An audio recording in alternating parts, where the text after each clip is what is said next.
the light of understanding, a theme from Hanukkah.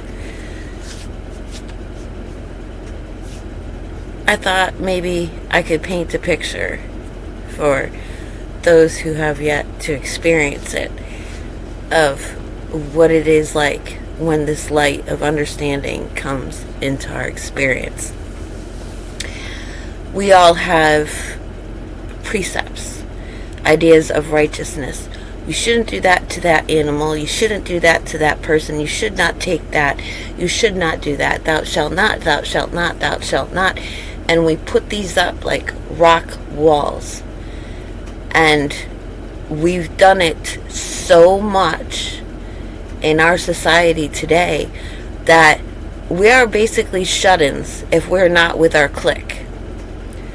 We isolate ourselves with those who share the same precepts against what is right and what is wrong.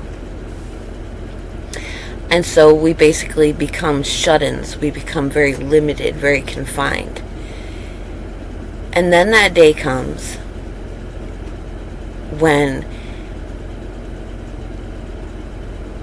we're trying to be obedient and come in alignment with the Torah, and we realize where we've been sinning, where we've been doing wrong. And that realization is like that first rock in that wall that we've created gets knocked down, and in comes rushing, refreshing water. If you've ever had a really hot day and you've been drinking lukewarm, bottled water, it just tastes stale, but you're thirsty and you drink it. And then you go home and you get that nice, cold, clear glass of well water. And you drink that and you finally feel refreshed. You actually feel that sensation within you when you shove that rock out of the way. I thought I was doing right. I thought it was wrong to choose differently. Now I see I was wrong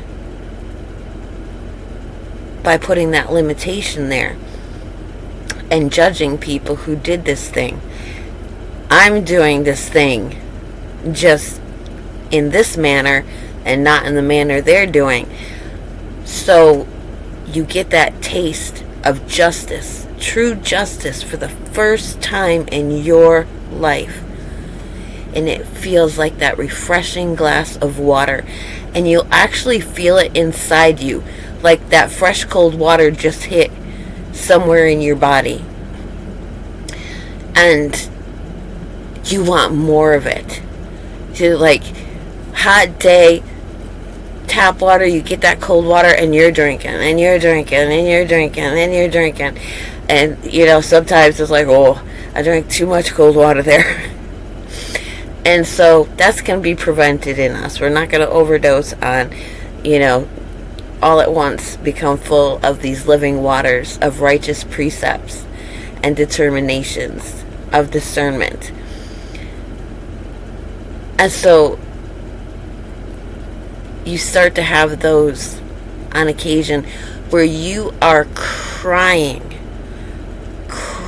from the depths of your soul in suffering, like regret, remorse, repentance. But you are so full of joy from that first taste of pure and righteous judgment. Like, you want more, even if it hurts. And so then we begin to grow. Then our Creator can teach us. And it is a beautiful moment. Absolutely. Like, in that moment, you're His. You're His. There's not going to be anything else that you pursue. Just you are His in that moment of laughing and crying. Just the purest of feelings. And having now that rock, where that rock that we had placed there was, it now becomes a foundation for us to step out of our isolation, out of our own precepts and live with liberty. Torah is called the Torah of liberty, the law of liberty. And this is how it liberates. So while reflecting on light, in one of my posts, there's a video of a woman who's having one of those moments where she had gotten a nudge that might have been from the Creator, might not have been, and she went against it, doing what was right in her own mind. And then she's reading the account of where Peter was told by the Messiah, "You're going to deny me." "Oh, no, no, no, no, never." And then they go up into the Garden of Gethsemane, and Yahushua, the Messiah, kids, wake up, wake up. You're supposed to be praying, praying, praying. And our thought in our mind when we read that is, oh, we're supposed to be praying for him because he's about to be going through this thing, that maybe the suffering on the cross would not be his. He could get out of it somehow. That's where our focus is. But no, this woman, while making this video, realizes that was the Messiah telling Peter he should be praying that he does not deny the Messiah. And it dawned on her at that same moment that that nudge that she had gotten was from the Creator, that she should have started praying about these circumstances and situations. And in the same way, we learn when something comes up and we know our wall is telling us, that's bad, that's wrong, I need to judge it, I need to stay away from it, I need to do something to stop that person from doing that. We start taking those rocks and in those circumstances and instead offer them up to the Creator and say, is this appropriate? Am I seeing this? Please give me your mind on it.